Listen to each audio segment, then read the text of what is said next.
할렐루야. 하나님은 저와 여러분 사랑하십니다. 주의 이름으로 여러분을 환영합니다. 현장에 계신 분들, 또 온라인으로 비대면 예배 드리는 우리 사랑하는 하늘도교의 성도들을 주의 이름으로 환영합니다. 우리 전후좌우로 바라보시면서 잠시 교제 인사를 나눴으면 좋겠습니다. 주의 이름으로 환영합니다. 주의 이름으로 축복합니다. 사랑합니다. 서로 인사 나누시죠.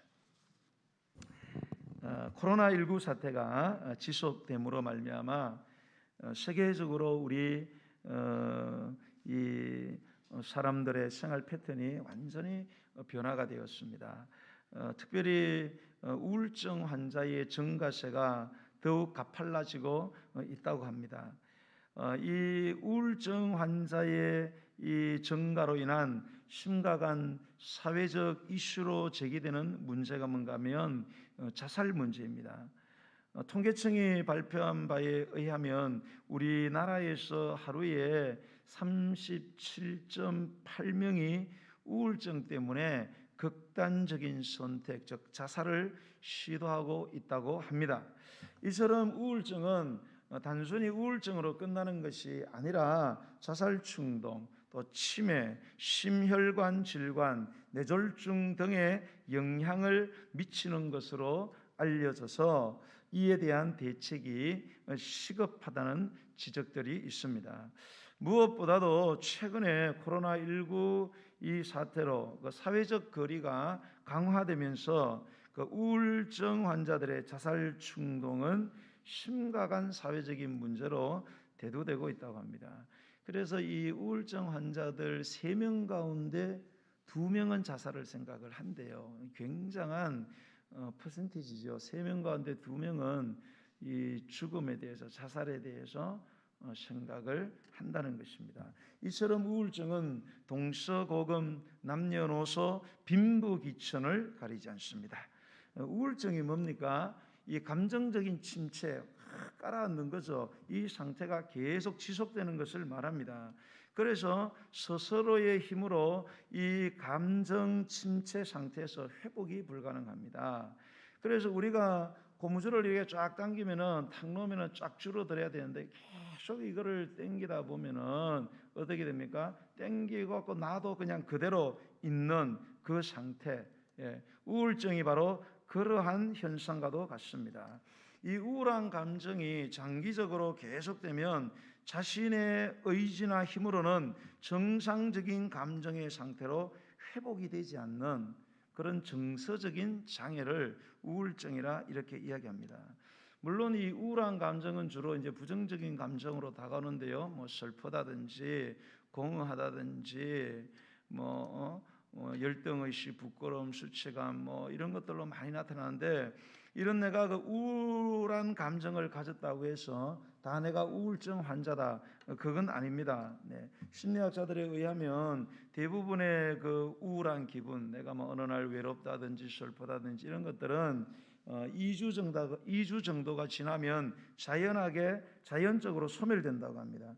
그런데 2주 이상 계속 우울한 감정이 반복적으로 계속이 된다면 내가 우울증에 걸렸다, 이렇게 판단하는 것이 좋다고 합니다. 그래서 이것을 그렇게 2주 이상 계속 이게 반복적으로 우울한 감정이 찾아오는데 그것을 계속 방치를 하게 되면 나중에 아주 심각한 지경까지 가게 된다는 것입니다. 그러면 이 우울증이라는 것이 왜 우리에게 오느냐? 가장 첫 번째인 것은 기질적인 요소입니다. 즉 선천적인 원인이라는 거죠. 우울증의 피상적인 원인은 스트레스입니다. 과도한 스트레스 때문에 우울증이 오는데, 근본적인 원인은 뭐냐? 이 뇌 속의 신경 전달 호르몬인 이 세로토닌이라는 이 신경세포 사이에 정보를 전달하는 이 세로토닌이라는 이 호르몬이 정상적으로 작동하지 않으면, 뇌의 작용입니다. 한마디로 뇌에서 그렇게 이 호르몬이 정상적으로 분비가 돼야 되는데 이게 분비가 안 되니까 우울증의 현상이 나타난다는 거예요. 그래서 똑같은 상황인데도 어떤 사람은 우울하고 어떤 사람은 우울하지 않는 경우, 어떤 사람은 심각하게 우울하고 어떤 사람은 그냥 보통 우울한, 이런 거는 이제 기질적인 요소. 태어날 때부터 이 뇌가 건강하게 태어난 사람이 있고 이 뇌가 건강하지 않은 사람, 이런 기질적인 요소도 일단 있습니다.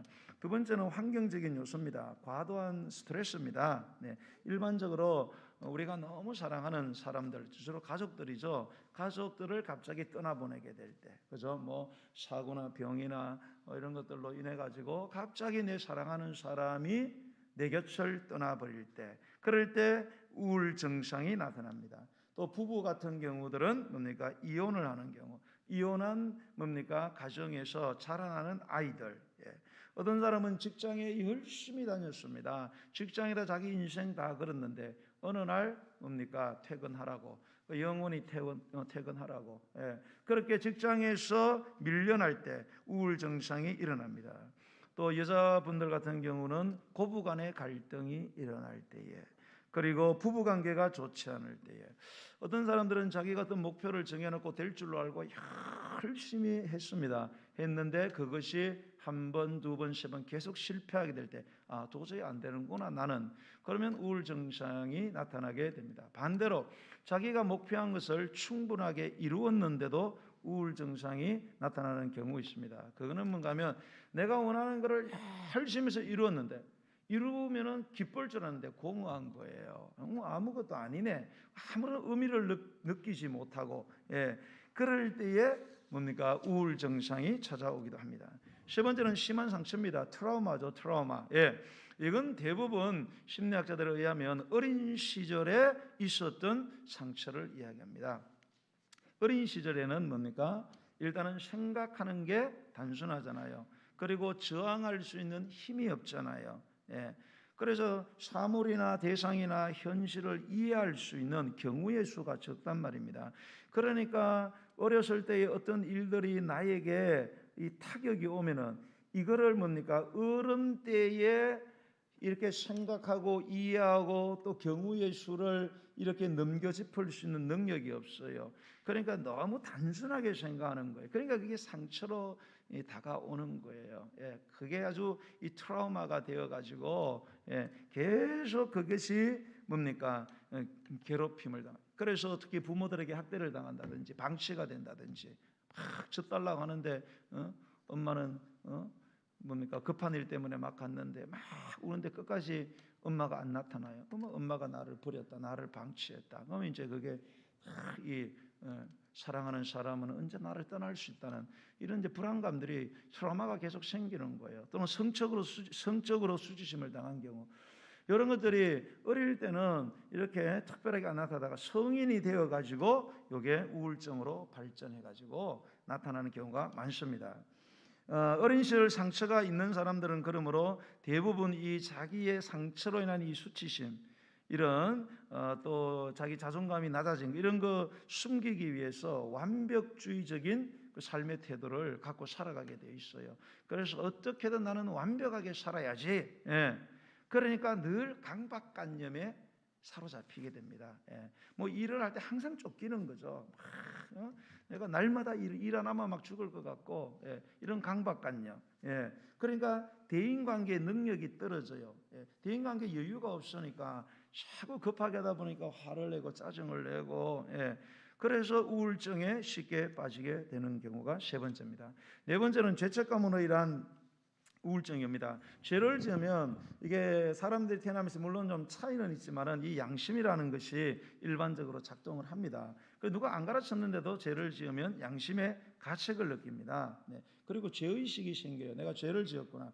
더 발전하면 죄책감이 됩니다. 죄책감이 뭐예요? 죄를 지었으니까 책임을 져야지. 즉 죄 지었으니까 나 벌 받을 거야. 죄 지었으니까 우리 가정에 나쁜 일이 일어날 거야. 나쁜 일이 일어나면은 내가 죄 지어서 그런가 보다. 계속 이런 양심의 고통을 빨리 해결을 해야 되는데 이게 해결하지 않고 오랫동안 마음에 뭡니까? 이 축적이 되다 보면은 결국은 내가 나를 용납하지 못해요. 내가 왜 자꾸 이런 죄를 짓나? 나는 왜 이 모양이냐? 자학을 한다는 거예요. 자기 자신을 계속 학대하는 거죠. 그러니까 감정의 침체가 오는 거예요. 우울증에 빠지게 되는 것입니다. 자, 그러면 우리는 전능하신 하나님을 믿는데요. 하나님을 믿는 우리 그리스도인들은 우울증에 걸릴 수 있는가? 네, 걸릴 수 있습니다. 여러분, 믿음이 좋으면 우울증에 걸리지 않을까요? 믿음이 좋으면. 물론 하나님 살아계시고 전능한 분이시니까 우리가 매일 그분을 인격적으로 만날 수 있다면, 네, 그리고 그분을 만나서 매일 인격적인 교제를 할 수 있다면 우울증 안 걸리겠죠. 예. 그러나 그렇게 날마다 우리가 말씀으로 성령으로 충만해 가지고 그런 영적인 충만한 상태를 유지할 수 있느냐? 유지할 수 없다는 거죠.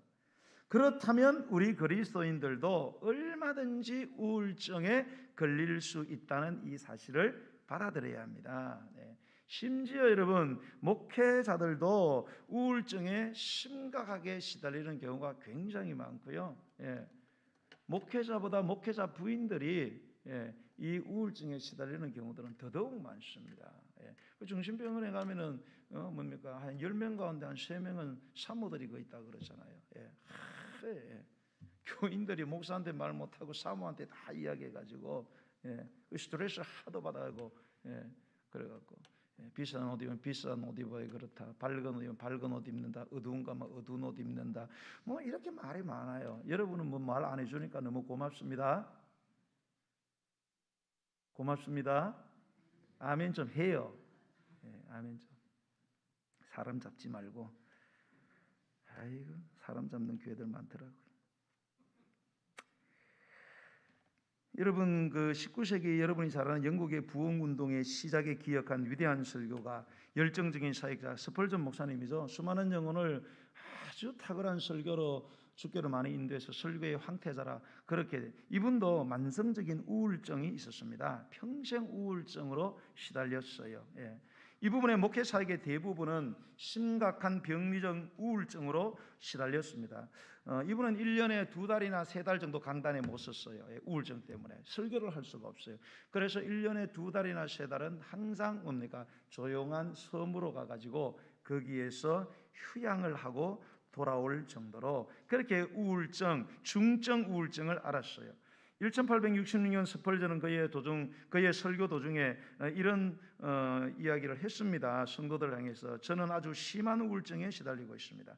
여러분 중 어느 누구도 이런 극도의 비참한 고통을 겪지 않기를 바랍니다. 그러면서 우울증으로 인한 고통을 호소했다고 합니다.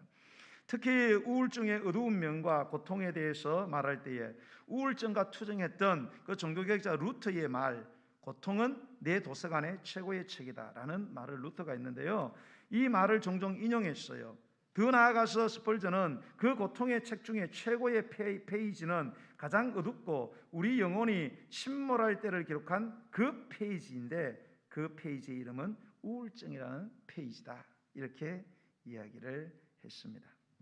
이런 신실한 목회자들 중에도 우울증이나 우울한 감정으로 극심한 고통을 그렇게 경험하면서 계속 뭡니까? 그런 우울증을 유발시켰던 여러 가지 죄책감이라든지 의무감으로 인해서 맡겨진 사역을 계속적으로 힘겹게 하다가 이 목회자들이 자칫 이게 좀 잘못하면은 목회를 하면서 죄책감들을 굉장히 많이 가집니다. 저도 35세 이렇게 그 담임 목회를 했어요. 시골에 한 70년 된 교회 한 100명 정도 모이고 장로님들 6분들 계시고 막 권사님들 수십 명 계시고 그랬는데 그때만 해도 제가 목회하면서 열심히 했는데 죄책감이 많았어요. 막 새벽 기도를 이게 한번 빠지잖아요. 35살이니까 얼마나 젊어요. 새벽 기도 힘들잖아요. 새벽 기도 한번 빠지면 3일을 울었습니다. 죄책감 때문에. 그리고 다니던 교인이 교회를 나오다 교회를 떠나면은 한 달 이상 울어요. 내가 기도를 안 해서 그런가? 내가 뭐를 잘못했나? 내가 설교 준비를 제대로 안 해서 그런가? 그래서 계속 우는 거예요. 너무 힘들죠, 그런 게. 나중에 그게 이제 잘못 그 병이라는 거 알았어요. 이게 병이구나, 이게 잘못된 거구나, 이게 사탄의 역사인데 나이 경건한 건 줄 알고 그렇게 내 자신을 굉장히 많이 괴롭혔어요. 이런 죄책감의 문제 잘 해결하지 못하고 또 의무감, 목사니까 해야 된다는 거. 그래서 이렇게 우울 감정이 있는데 이런 죄책감이나 의무감에 시달려 가지고 계속 뭡니까? 사역을 감당하다가 나중에 더 큰 불행을 초래하는 경우들이 종종 있습니다. 가장 대표적인 예들이 많은데 그 중에 하나 미국의 세인트 루이스라는 대형 교회를 담임하면서 지역 사회에서 불신자들도 명망이 아주 높았던 티모시 버루라는 목사님이 계셨어요. 이분은 굉장히 경건한 분이고 주님의 뜻대로 아주 큰 대형 교회를 그렇게 이끌면서 정말로 그렇게 귀한 사역하다가 교통사고를 당했어요. 네, 그렇게 열심히 하도 교통사고는 또 왜 나요?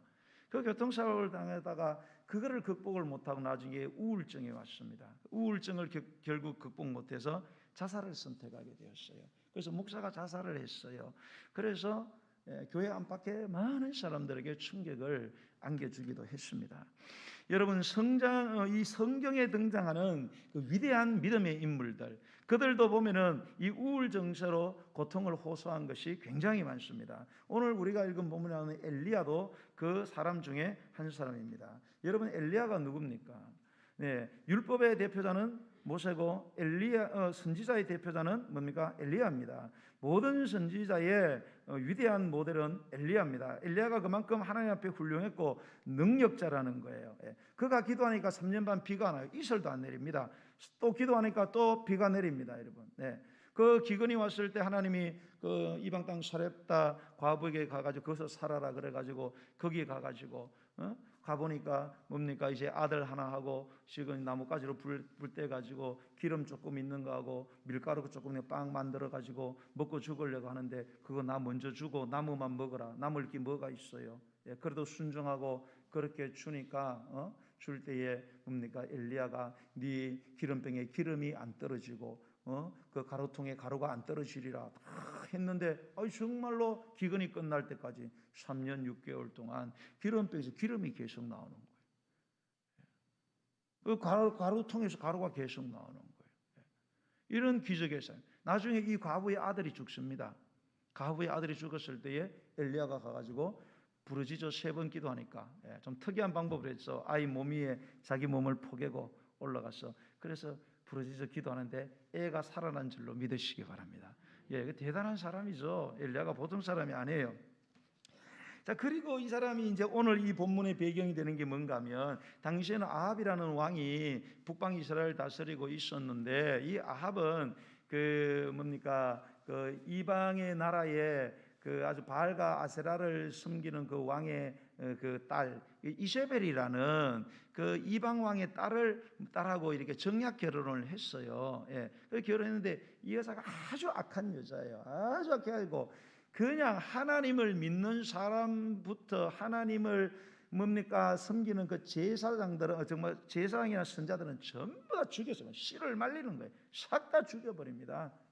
그렇게 우상 숭배를 악하게 하니까 하나님이 참다 못해가지고 엘리야 보고 너 아합을 만나서 결판을 내라. 하나님 나 가면 죽는데요. 가라고 가서 결판을 내라. 내가 도와주겠다. 그래서 갈멜산에 모여가지고 바알과 아세라를 섬기는 제사장 850명, 바알 제사장 450명, 아세라 400명, 850명 자기 혼자 하고 붙은 거예요. 서로 재단을 쌓고 기도할 때에 불을 내리는 신이 진짜 신이다. 해보자. 진짜 신을 섬기는 사람은 살 것이고 가짜 신을 섬기는 자들은 오늘 다 목숨을 잃을 것이다. 해볼래? 해보자. 목숨 걸고 나간 거예요. 그래서 거기에서 850명 하루 종일 소리 지르고 기도하는데 불이 안 내려오는 거예요. 그런데 엘리야는 막 거기다 물을 갖다 붓고 그렇게 하고도 기도 그냥 한 번 기도하는데 막 불이 내려와갖고 재단하고 돌멩이까지 다 태워버렸어요. 할렐루야. 그래서 막 도망을 치는 거예요. 살려고 850명이 백성들 보고 잡으라고 도망가는 거예요. 잡아고 기손시내라는 곳에 끌고 가서 전부 다 칼로 죽여버렸습니다. 자, 그런데 그렇게 이 위대했던 이 엄청난 능력의 소유자인 이 엘리야 선자가 오늘 성경에 보면 의없게도 쓰러져서 지쳐서 쓰러졌다는 거예요. 넉다운이 된 거예요. 어떻게 해서 그렇게 되었을까? 그 이유가 이제 1절에서 2절에 나옵니다. 오늘 본문. 네, 이제 그 배경 바로 뒤를 이어서 이제 1, 2절 한번 읽어보겠습니다. 시작. 아합이 엘리야가 행한 모든 일과 그가 어떻게 모든 선지자를 칼로 죽였는지를 이세벨에게 말하니 이세벨이 사신을 엘리야에게 보내이르되 내가 내일 이맘때에는 반드시 내 생명을 저 사람들 중 한 사람의 생명과 같게 하리라. 그렇게 하지 아니하면 신들이 내게 벌이의 벌을 내림이 마땅하니라. 아멘. 자, 갈멜산에서 그런 위대한 놀라운 승리를 행했습니다. 예. 그리고 나중에는 뭡니까? 산에 올라가서 또 막 기도해가지고 이제 가뭄을 뭡니까? 멈추고 큰 비를 내리게 하는 이런 엄청난 기적을 이루었는데 그 뒤에 넉다운이 됐다는 거예요. 놀라운 은혜를 체험해 기적을 체험했는데 그 뒤에 완전히 번아웃 된 거예요. 완전히 빠져가지고. 그 이유가 뭐냐? 엘리야는 그런 기대를 했어요. 이야, 내가 갈멜산에서 850대 1로 싸워서 내가 이겼고 막 하나님의 역사가 일어났고 또 막 꼭대기 올라가서 막 기도하니까 막 3년 6개월 동안 안 온 비가 막 장대비가 막 폭우가 막 내리고 시작하고 이러니까 이야, 아무리 우상을 섬기는 아합과 그의 이세벨이라도 아마 깜짝 놀랐을 거다. 내가 믿는 하나님 살아계시는구나. 엘리야가 믿는 하나님 정말 역사하시는 참신이시구나. 그러면서 내 앞에 와가지고 막 달려와서 무릎 꿇고 잘못했습니다. 이제 내가 하나님을 섬겼습니다. 그럴 줄 알았는데 아합이 그 현장에 있다가 왕궁에 돌아가가지고 이 모든 이야기를 그 부인 이세벨에게 딱 했는데 이세벨의 안색이 싹 변하는 거예요. 싹 변하면서 눈이 도끼 눈으로 싹 변하더니 엘리야에게 자기 부하를 보냈어요. 보내면서 뭐라 그랬어요? 네가 내가 숨기는 그 선자들을 다 죽였느냐? 너의 목숨이 다음 날 이 시간까지 붙어 있다면 내가 내 손에 장을 쥐지겠다. 반드시 너를 암살해 죽일 것이다. 그러면서 그냥 위협을 하니까 자기가 생각했던 거하고 완전히 정반대의 상황이 이게 오니까 이 엘리야가 거기에 충격을 받은 거예요. 분명히 될 줄로 알았는데 전혀 상황이 정반대로 벌어지게 되자 거기에서 넘어지고 말았다는 거예요. 우리도 그런 경험을 종종 하잖아요. 주님을 위해서, 교회를 위해서, 하나님의 나라와 영광을 위해서 물질 드리고 시간 드리고 재능 드리고 보통 충성하냐? 열심히 충성했어요.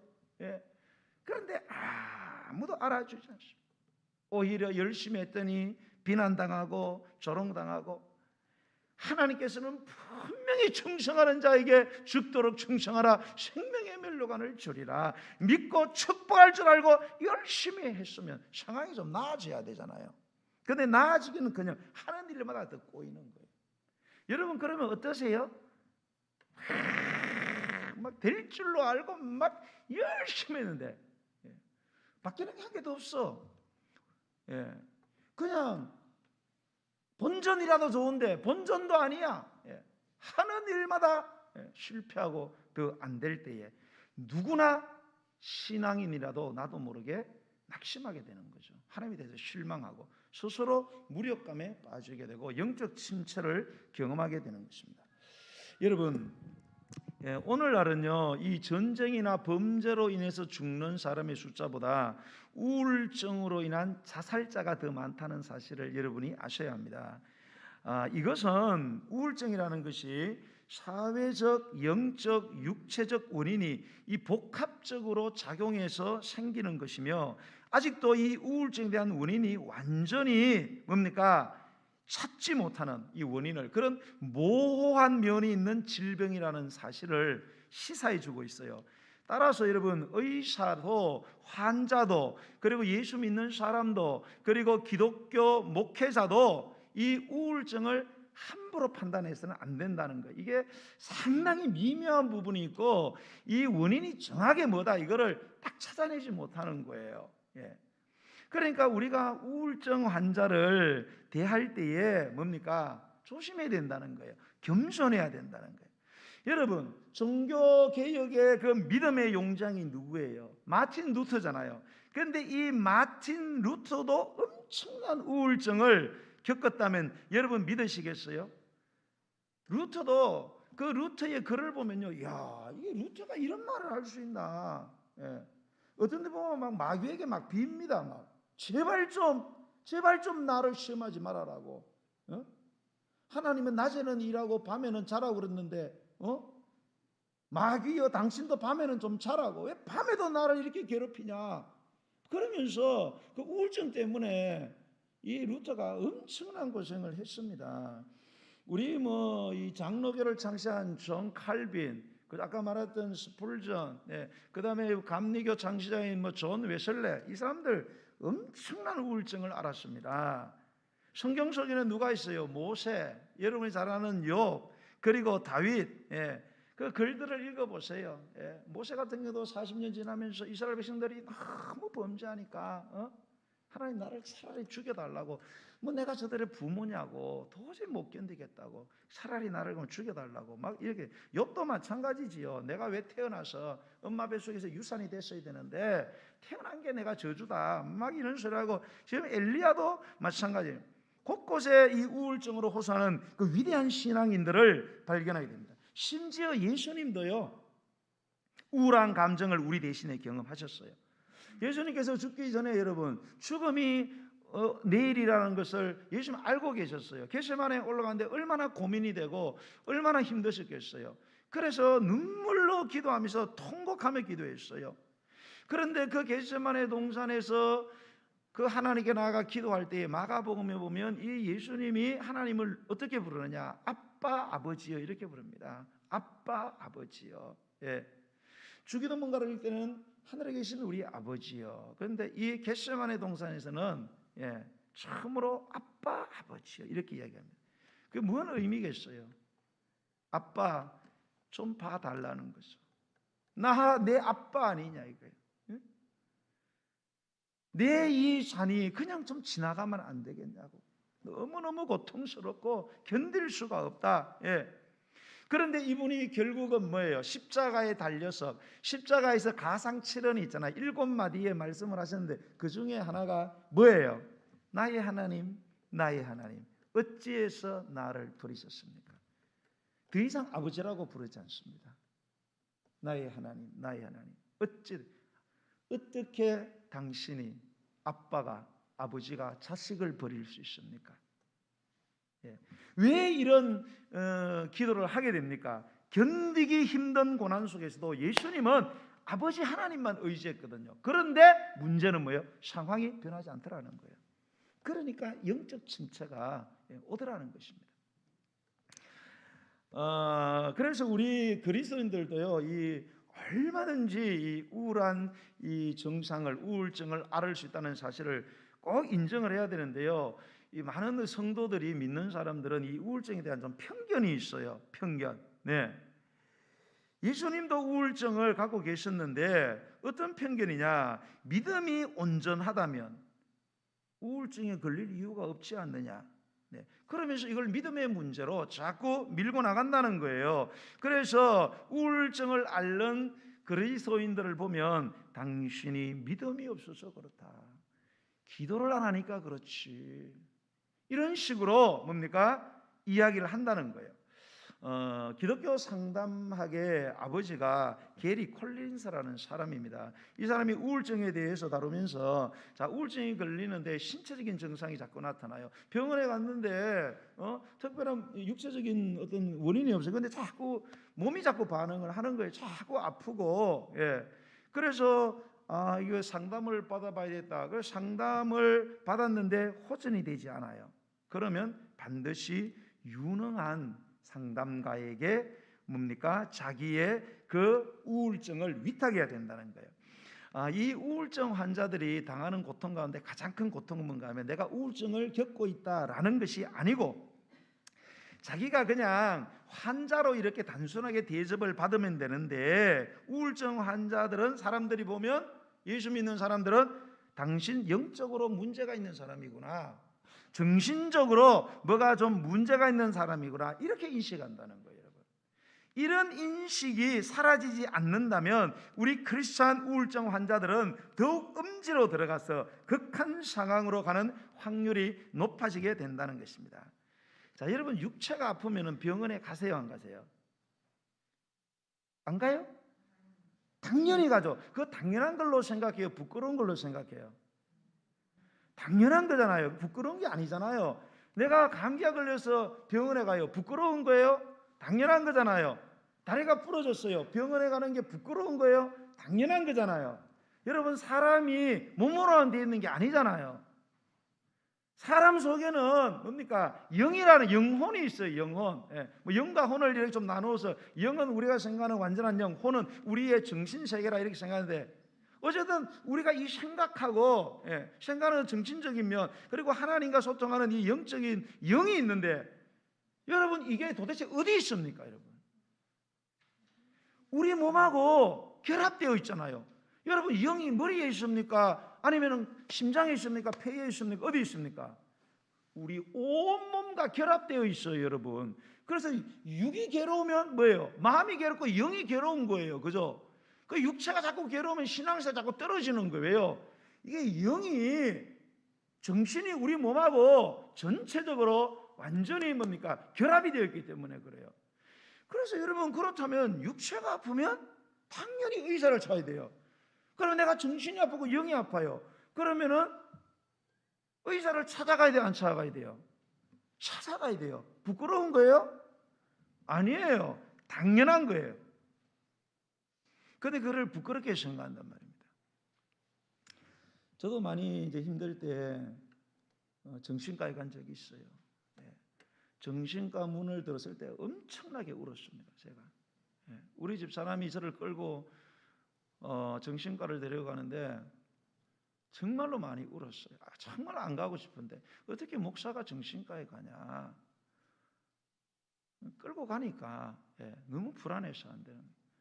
그런데 그걸 들어갔는데 하염없이 울었어요. 하나님, 내가 어떻게 목사가 되어가지고 성도들을 이끌고 힘을 주고 위로해야 될 목사가 정신과에서 내가 이게 약을 타러 와야 되냐고. 부끄럽게 생각한 거죠. 가만히 약 먹었어요. 여러분, 많은 유명인들이 자살을 하고 있습니다. 정치, 경제, 그리고 예능인들 많이 자살을 하는데 이 자살하는 것들을 우리가 이제 보게 되면은 상당수가 자살 직전까지 교회를 다닌 사람들이 꽤 많습니다. 그죠? 교회를 다닌 죽은 사람이 이렇게 보면 기독교 이렇게 이런 사람이 많아요. 그래서 우리가 이 우울증을 자꾸 영적인 문제로만 자꾸 보게 된다면 많은 어려움이 온다는 거예요. 그러므로 우리가 영적이든 육체인 정신적이든 문제가 생기면 반드시 뭡니까? 의학적인 도움을 받는 것이 맞는 것입니다, 여러분. 그래서 우리가 항우울제를 포함해 가지고 이 발달된 의학은요, 하나님이 오늘날 우리에게 주신 축복입니다, 여러분. 물론 이 항우울제가 우울증을 완전히 고치는 만능은 아니지만 확실한 것은 이 항우울제라는 이 약 때문에 수많은 자살하려고 하는 사람들이 자살을 멈추겠다는 거, 이 약이요. 그렇기 때문에 그 약을 먹어야 된다는 겁니다, 여러분. 그런데 이거를 부끄럽게 생각하고 많은 사람들이 내가 이거 먹으면 나 정신병자라고 생각한다, 정신적으로 문제가 있다 이래 생각한다고 생각하고 그걸 자꾸 안 먹는 거예요. 자꾸 더 심해지는 것입니다. 그러므로 여러분, 우울증은 얼마든지 약물 치료를 통해서 상당한 경우에 많은 뭡니까? 그 우울증을 극복시킬 수 있고요. 병원에 가서 전문가의 상담을 받고 약을 복용하면 쉽게 치료되는 경우도 굉장히 많습니다. 그런데 많은 경우에 있어서 그리스도인들은 병원을 찾아가지 않습니다. 왜? 뭐 예수 믿는 사람이 우울증에 걸리냐, 믿음 없이 이런 소리 들을까 봐 부끄러워서 숨기는 경우가 있다는 거예요. 근데 이런 사람들이 보면 교회 와서 또 더 열심히 해요. 자기가 힘드니까 이거를 막 더 열심히 하고 더 열심히 예배하고 더 환하게 웃어요. 왜? 우울증을 감추려고. 반대로 이거를 가면성 우울증이다. 이 사람이 더 위험한 사람. 차라리 인상 쓰는 사람이 좋아요. 여러분 교회 와서 너무 힘들면 인상 쓰세요. 속에는 타들어가는데 막 환하게 웃지 말고. 그래야 제가 보고 아이고 기도를 해드려야 되겠구나 이래야지. 맨날 환하게 웃으면 내가 무슨 뭐 영적인 엑스레이를 갖고 있어요. 뭐 어떻게 알아요? 자, 여러분 시편의 기자는요 자신의 이 우울한 감정에 대해서 하나님께 용서를 구한 적이 없어요. 무슨 말인가? 하나님, 제가 하나님을 믿는 사람으로서 우울증 걸렸습니다. 이거 내 죄를 용서해 주시옵소서. 이런 기도를 들은 적이 한 번도 없다는 거예요. 여러분, 우울증이라는 것은 하나님의 관계에서도 얼마든지 일어날 수 있는 일이고 그 자체를 갖고도 하나님과 소통이 충분히 가능하다는 것입니다. 그래서 우리는 우울증 환자를 대할 때에 다른 어떤 일반적인 환자와 동일하게 그들을 위해서 기도하고 적절한 의학적인 치료를 권유하게만 되지 그 이상 나가면 안 됩니다. 여러분 욥을 보세요. 욥은 하루아침에 모든 걸 다 이랬어요. 자식 10명 죽었죠. 사업 망했죠. 병 왔죠. 가정 파괴됐죠. 우울증 오겠어 안 오겠어요? 우울증 왔죠. 친구들이 그를 위로하라고 왔어요. 위로하러 왔다가 너무 끔찍한 장면을 보고 뭡니까? 위로하기는커녕 뭐였어요? 네가 이건 영적인 문제다. 네가 하나님께 죄 지었지. 너 처녀하고 눈 맞아가지고 그런 쓸데없는 짓 했지. 너 이 돈 많은 거 약한 사람들 네 권력으로 빼앗아서 네가 부자 됐지. 밖으로는 아닌 것처럼 경건하게 사는데 네가 죄를 지었으니까 지금 이 우울증에 걸려갖고 이 모양 된 거 아니냐. 이렇게 다그쳐서는 안 된다는 것입니다. 여러분 절대 그런 이야기 하시면 안 돼요. 여러분 교회에서. 아멘. 그런 성도들이 있어요. 내가 수없이 겪었다니까. 나는 죽어가는데 믿음이 없으니까 기도를 안 하니까 그렇지. 뭐 이렇게 사람 죽어가는데 사람 조져버립니다. 그렇게 여러분 다그쳐서 되는 문제가 아니에요. 여러분 우울함이라는 것은 비난받아야 할 목록이 아닙니다. 상대의 우울함을 조롱해서도 절대 안 됩니다. 여러분 하나님은 우리의 질병을 통해서도 여러분 우리를 연단하셔야 안 하셔요? 우리 육체의 질병을 통해서 우리를 연단하시잖아요. 그죠? 그러면 우리의 마음의 질병인 이 우울증을 통해서도 하나님이 우리를 연단하실까요? 안 하실까요? 연단을 하신다는 사실을 여러분이 꼭 기억을 하셔야 됩니다. 여러분 우울증을 계속 앓고 있으면서도 신앙적으로 위대한 일을 이룬 사람들이 성경 속에서 허다하고요.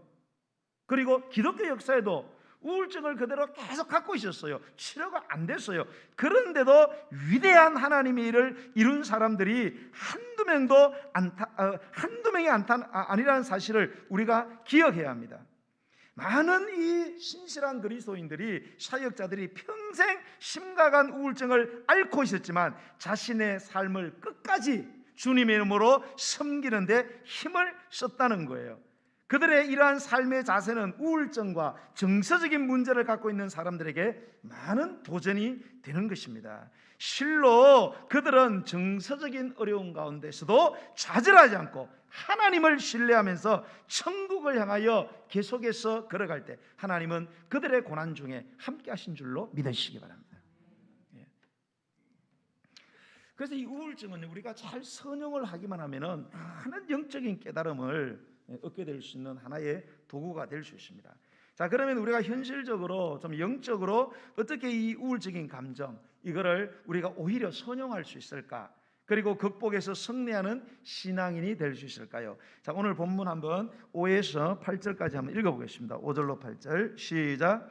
로뎀나무 아래에 누워 자더니 천사가 그를 어루만지며 그에게 이르되 일어나 먹으라 하는지라. 본적 머리맡에 숯불에 구운 떡과 한 병 물이 있더라. 이에 먹고 마시고 다시 누웠더니 여호와의 천사가 또다시 와서 어루만지며 이르되 일어나 먹으라. 내가 갈 길을 다 가지 못할까 하노라 하는지라. 이에 일어나 먹고 마시고 그 음식물의 힘을 의지하여 40주 40야를 가서 하나님의 산 호렙에 이르니라. 아멘. 자, 지금 이 완전히 넉다운된 번아웃된 이 엘리야가 있는 곳이 지금 로뎀나무 아래예요. 이 로뎀나무 아래는 앞에 나오겠지만은 이 엘리야가 사는 그 동네는 그 이스라엘 북쪽입니다. 북방 이스라엘. 이렇게 나라가 두 개에서 북방 이스라엘, 남방 유다라는 나라 두 개로 나누어 있어요. 이 위에서 일어난 일이에요. 여기서 뭡니까? 일이 터진 거예요. 그래서 죽이려고 하니까 뭡니까? 아이고 살아야 돼 싶어서 도망을 가는데 뭡니까? 밑에 남방 유다에까지 도망쳐서 최대한 이 남방 유다에서도 가장 뭡니까? 최남단에 있는 이 브엘세바라는 이곳, 이곳까지 도망을 쳤어요. 여러분, 우리가 이 우울증을 해소하는데 중요한 뭔가 하면 우리가 어떤 현장에서 너무나 스트레스를 많이 받으면 그 현장에서 공간적인 분리를 하는 것이 필요합니다. 공간적인 분리를. 계속 거기 있다가는 잘못하면은 잘못하고 우울증 때문에 죽어버릴 수 있어요. 그래서 이 엘리야는 최대한 멀리 도망을 갔어요. 최대한 멀리 도망을 갔어. 거기에서 뭡니까? 그 광야의 지점에서 자기 사환 두고 자기는 광야로 또 하루 동안 또 도망을 갔어요. 그 도망가다가 로뎀나무를 발견한 것입니다. 그래서 그 로뎀나무 아래에서 뭡니까? 하나님, 나는 이제 살 만큼 살았습니다. 할 만큼 했지 않습니까? 이젠 도저히 못 살게. 나는 여기까지입니다. 이제 나는 죽어만 좋겠습니다. 난 여기서 그냥 죽을 겁니다. 나를 죽여주십시오. 내가 잘하는 게 뭡니까? 내 조상들하고 비교해봐도 난 아무것도 못합니다. 이러면서 차라리 죽이라고. 그러다가 뭡니까? 폭 쓰러져가지고 잠이 드는 거예요. 그때에 하나님께서 천사를 보내서 그를 어루만집니다. 완전 번아웃 돼 있는데 막 온몸을 마사지를 한 거죠. 하고 깨웁니다. 마사지를 막 하고. 마사지하는 거 배우세요, 여러분. 알았죠? 모르시는 분 저에게 오시면 제가 마사지 가르쳐 드리겠습니다. 그리고 막 일어나라면서 먹고 마시라고. 마시고 먹어야 살지 않느냐. 그래 깨워가지고 보니까 아이고 먹을 게 있는 거예요. 하나님 먹을 걸 또 갖다 놨어요. 까마귀를 보냈는지. 그래서 막 또 그걸 먹고 나니까 또 잠이 피곤해요. 또 잠을 자는 거예요. 그러니까 또 천사가 와서 또 막 주무르는 거예요. 막 주무르고 마사지하다가 일어나라고 또 먹으라고. 먹고 자고. 그러니까 힘이 나요, 안 나요? 힘이 나겠죠. 그리고 나서 힘이 나니까 하나님께서 엘리야야, 여기서 멈추면 안 되지. 여기서 끝내면 안 돼. 아직도 사명이 남아 있어. 호렙산까지 가야지. 그런데 거기에서 하나님이 주시는 그런 힘을 얻게 되니까 40주 40야 40 밤낮을 쉬지 않고 계속 가서 호렙산에 이르러 거기에서 뭡니까? 세미한 하나님의 음성을 듣게 되잖아요. 그 다음 세대를 준비하는 이런 비전을 받게 되는 것입니다. 그래서 여러분, 이게 우리가 현실적으로 이 우울감이 올 때는 좀 어떤 그런 현장에서 좀 떨어질 필요가 있어요. 그리고 또 하나 뭔가 하면은 휴식이 필요합니다. 휴식이. 이 영과 육의 휴식이 좀 쉬는 게 좀 필요합니다. 그래서 이 우울증에는 좀 내가 그 스트레스 받던 그런 어떤 일이나 업무로부터 좀 떨어져서 어떻게든 육체적이나 아니면 영적으로 심적으로 좀 평안해야 돼요. 그래서 여러분 막 너무 힘들 때는 자꾸 그것만 너무 하지 마세요. 사람이 뭐 일하다가 죽으려고 태어났어요. 돈 벌려고 태어났어요. 그러지 말고 좀 여행도 좀 가고 아이고 뭐 갔다 오면 어떻게 되나 이런 생각하지 말고 죽어도 최소한 우리는 어디 가요? 천국 가잖아요. 그래서 생각하고 이 문화생활도 좀 하면서 이렇게 해야지. 이 계속 너무 경건하게 살다가 다 죽습니다, 여러분. 다 죽어요.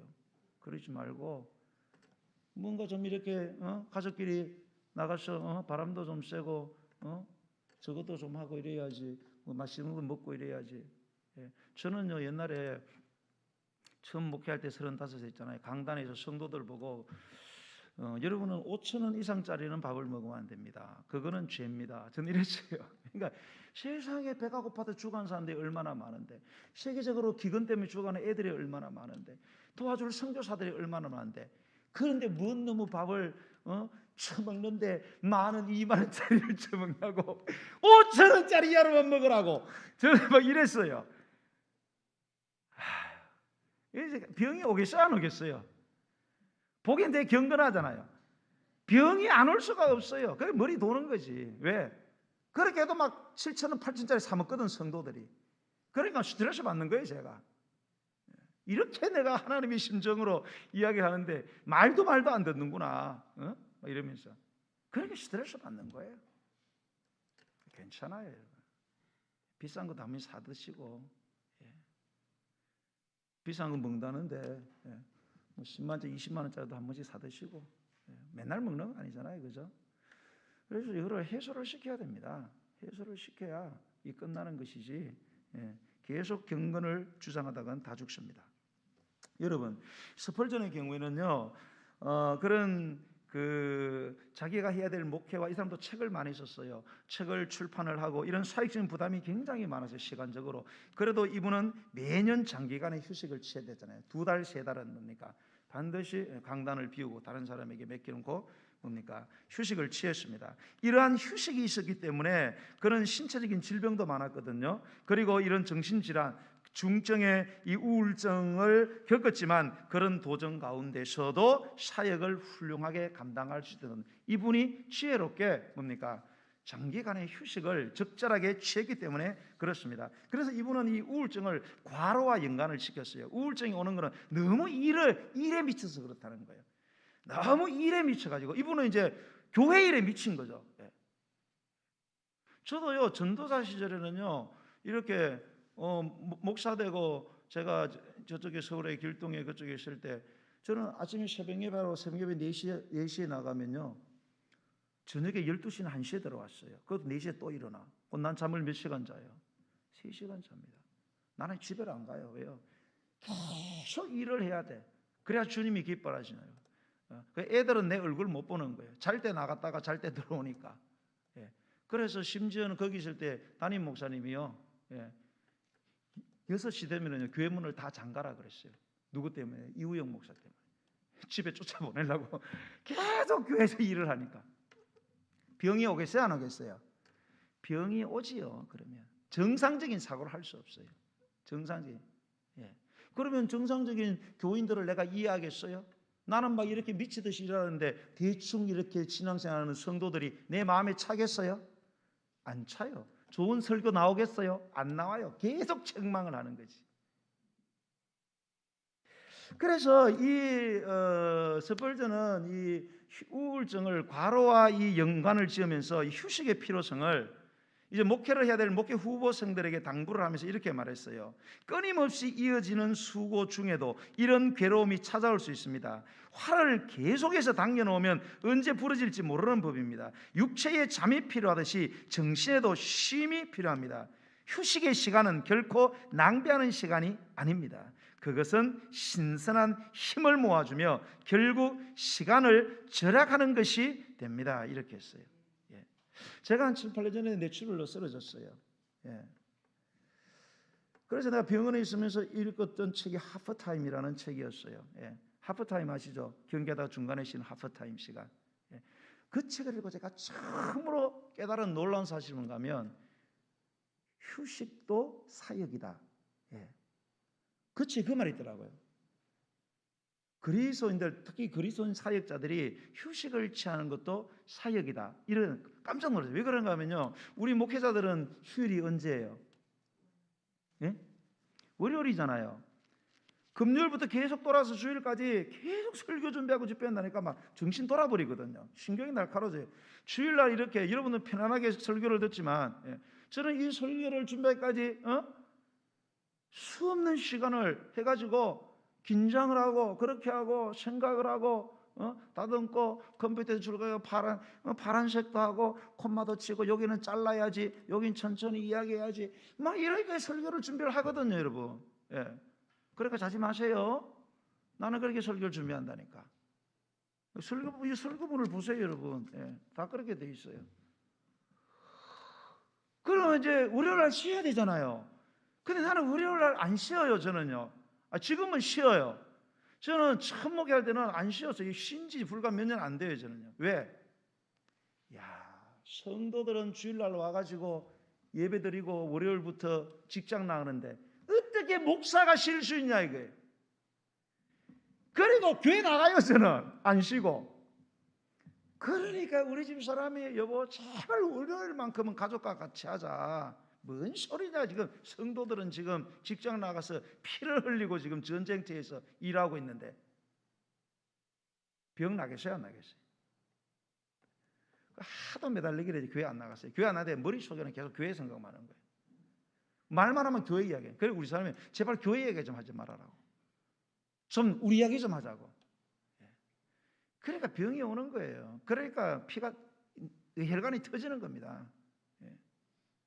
지금은 이제 월요일 날 극히 안 해요. 이해하세요? 알았죠? 이해하세요? 그 우울증을 알았던 마틴 루터는요, 우울증을 해결하는 4가지를 제시했어요. 첫 번째, 혼자 있지 말아요. 다른 사람의 도움을 구하고, 두 번째, 하나님을 찬양하고 감사하는 생활을 하래요. 세 번째, 하나님의 말씀의 능력을 깊이 의지하고, 네 번째, 성령의 임재를 확신하고 휴식을 취하라. 이렇게 했어요. 꼭 기억하세요, 여러분. 휴식을 취하라. 빨리 간다고 여러분 먼저 가는 거 아닙니다. 빨리 간다고 멀리 갈 수 있는 게 아니에요. 천천히 쉬면서 가는 거북이가 이기잖아요. 특별한 의미가 있는 예화입니다, 여러분. 사랑하는 성도 여러분, 우리는 우울한 감정에 대한 원인을 찾기보다는요, 오히려 하나님의 섭리를 신뢰하는 것이 더 중요합니다. 여러분, 우울증은 여러분의 신앙의 부족함도 아니고 비난받을 일도 아니며 육체적인 질병과 같이 하나님을 신뢰하면서 통과해야 되는 하나의 연단의 삶의 일부분일 뿐인 것입니다. 그러므로 결코 여러분 낙심하지 말고, 여러분 우울함 속에서도 소망을 찾을 수 있는 유일한 길은 하나님의 교회에 나와서 하나님의 위로와 임재를 경험하셔야 돼요. 그리고 하나님이 주시는 안식과 평안을 경험하는 거예요. 그래서 여러분들이 예배 시간에 최선을 다하는 게 중요합니다. 예배 시간에 은혜를 받아야 돼요. 여러분의 영혼이 치유함을 받아야 돼요. 올 때는 정말로 무거운 밟고 갔는데 갈 때는 여러분의 마음이 깃털처럼 가벼워야 돼요. 그래야 살아날 수 있어요. 여러분, 이 조금 빨간 날 갈 때가 얼마나 많아요. 그런데 여기 와서 이 한두 시간을 그냥 보낸다면 얼마나 아깝습니까? 하나님은 예배를 통해서 여러분을 위로하시고 여러분에게 영혼의 안식을 주는 줄로 믿으시기 바랍니다. 내 영혼이 살 때 육체가 치료되는 거예요. 그러므로 여러분, 어떤 어려움이 있을지라도, 어떤 환경과 문제가 있을지라도 여러분 낙심하지 마시고요, 여러분 가운데 다가오시는 엘리야에게 다가와서 그를 위로하시고 그에게 안식을 주셔서 새로운 비전과 사명을 주시는 그 하나님이 내 삶 속에 다가오신다는 사실을 믿고 여러분의 눈을 들어 주님을 바라보시기 바랍니다. 그리고 주님의 손을 붙드시기 바랍니다. 더 이상 로뎀 나무 아래에서 절망하지 마시고 바로 그 자리가 오히려 새로운 하나님의 회복의 자리요, 하나님이 주시는 비전의 자리요, 그 자리가 바로 축복과 소망의 자리임을 믿고 긍정적으로 생각하시고 여러분의 그 우울한 감정을 통해서 오히려 하나님이 나를 더 연단하신다는 믿음 안에서 살아가는 저와 여러분이 되기를 주의 이름으로 축복합니다. 찬양 드리겠습니다. 오늘 이 시간 585장 찬양 드리면서 예비하신 예물을 주님께 드리겠습니다. 585장. 여러분, 이 585장에 이러면 보시면 루터가 그 지은 거든요. 그거 보세요. 영어로 그 왼쪽에 그 루터라고 되어 있잖아요. 1529년. 네, 그죠? 이 가사가 여러분, 루터가 굉장한 우울증에 시달릴 때에 썼던 시예요. 그게 여러분 지금 찬송가로 만들어졌어요. 그런 극심한 우울증을 알았지만 그러나 대장 예수님이 계시기 때문에 반드시 이긴다는 그런 결단의 시입니다. 우리 찬양 드리겠습니다.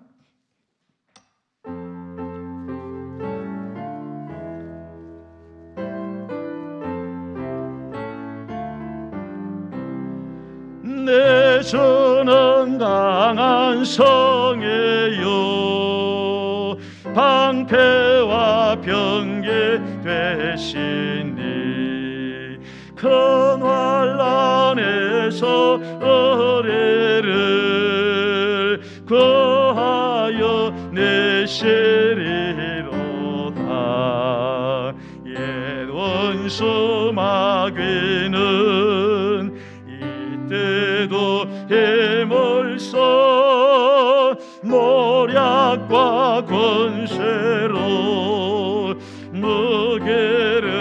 삼으니 선하에 누가 당하랴.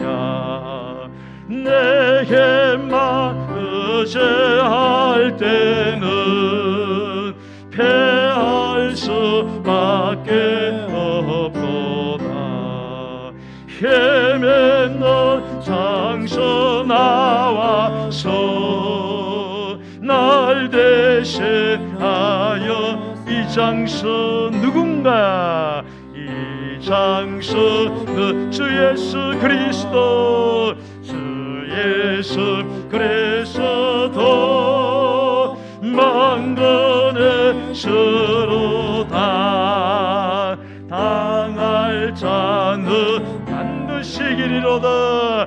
반드시 이기리로다. 이 땅에 막을 들끓어 우리를 삼키려 하나. 겁내지 말고 섰거라. 진리로 이기리로다.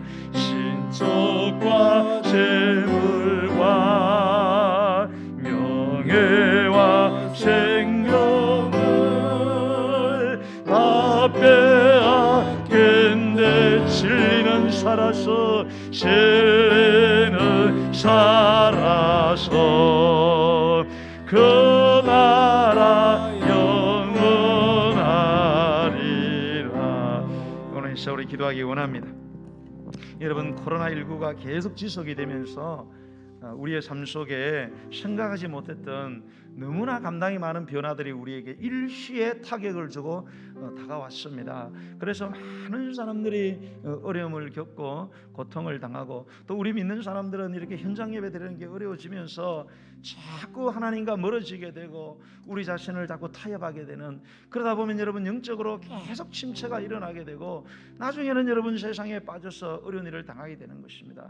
여러분, 이러할 때에 우리가 어떻게 해야 되겠습니까? 엘리야도 주의 사역을 감당하다가 쓰러지고 넘어지고 말았습니다. 그러나 하나님은 끝까지 그와 함께 하셨고 그를 모든 문제부터 잠시 쉬게 하시면서 또 그에게 휴식을 허락해 주시면서 또 영적인 위로를 허락해 주심으로 말미암아 그를 다시 일으켜서 그를 쓰기를 원하셨습니다. 여러분, 여러분의 삶 가운데 있는 그런 부정적이고 우울한 감정은 하나님이 여러분을 연단시키는 한 방편이 되는 것입니다. 질병을 통하여 우리를 연단하듯이 때로는 우울증을 통해서, 우울한 감정을 통해서도 하나님은 우리를 부르시고 우리를 더욱더 주님 안에서 믿음의 단련을 시키기 원하는 것입니다. 그러므로 여러분, 그 하나님만 바라보시고 그 하나님만 의지하고 하나님의 능력을 믿고 감사하고 찬양하면서 여러분에게 주어진 틈틈의 시간에 영육간의 휴식을 누리면서 주님을 의지하는 저와 여러분이 되게 해달라고 오늘 우리 주의 이름 부르고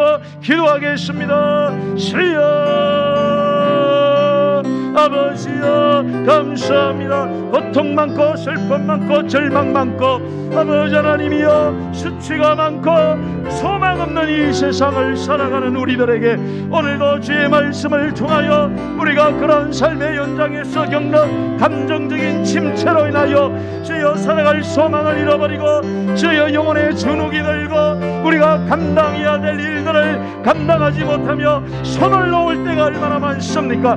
그러나 우리 하나님은 엘리야를 통하여 말씀하셨듯이 우리의 모든 그런 우울한 감정을 일으킬 수 있는 상황을 통하여 일어나는, 우리 안에 일어나는 이 부정적인 우울한 감정을 통해서도 더욱더 주님을 경험하게 하시고 그 자체로 주님 앞에 나아가게 하시며 그 자체로도 주님의 위대한 사역을 감당하는 하나님의 사람으로 세우실 수 있다는 주여 믿음을 갖게 하여 주옵소서. 아버지여, 우울한 감정에 대한 아버지여 속단을 함부로 내리지 말게 하시고 함부로 영적인 문제로 취급하는 것이 아니라 이것을 통하여 하나님이 나를 더욱더 새롭게 회복시키시고 축복하시고 소망을 주시고 비전을 열어주신다는 사실을 믿습니다.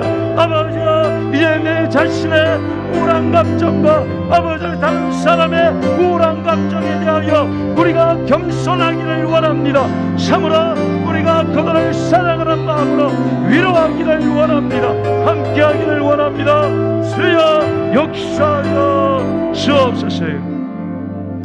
오늘 이 시간 우리가 또 기도합시다. 하나님은 우리의 질병을 치료함을 믿습니다. 우리가 끊임없이 기도할 때 우리 안에 기도하면 병이 낫는다는 확신이 생기게 하여 주옵소서. 정수리에서 발바닥의 사지백체의 모든 질병들은 예수의 권능과 예수의 권세 앞에서 떠나갈지어다. 오늘 이 시간 성경의 기록을 믿사오니 오늘도 기도할 때에 오늘 이 시간에 우리가 갖고 있는 더러운 질병으로부터 치유받는 역사가 일어나게 달라고 우리 주의 이름 부르고 기도하겠습니다. 주여